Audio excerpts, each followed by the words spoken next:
On a à peu près deux types de personnes qui veulent perdre du gras. On a ceux qui vont avoir un réel excès de graisse corporelle et qui veulent tout simplement changer ça parce qu'ils sont allés beaucoup trop loin. On a ensuite ceux qui ont un corps même parfois plutôt fit, même très bon, mais qui veulent tout simplement perdre quelques kilos de gras en plus pour être plus découpé, pour être plus sec globalement et pour simplement atteindre le physique de leur rêve. Dans les deux cas, il faudra mettre en place un déficit calorique. Oui, mais à chaque fois qu'on parle de déficit calorique, c'est un déficit calorique par rapport à quoi? Par rapport à quelle énergie? Et là, vous allez me dire, bah, c'est assez simple, c'est par rapport à votre maintenance. Oui, je suis d'accord avec vous.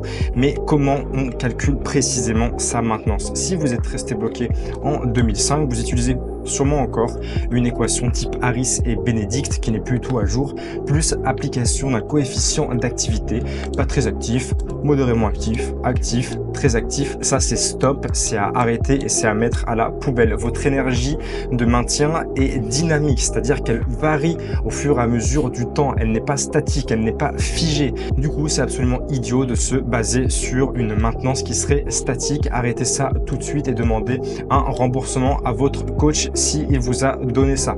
Non, si vous êtes à jour scientifiquement, vous utilisez déjà sûrement l'application Lean, disponible Apple Store, Google Play, et vous savez que votre maintenance, ça va être la somme de ces quatre composantes. Tout d'abord de votre BMR, de votre basal metabolic rate. C'est votre métabolisme de base, c'est l'énergie que dépense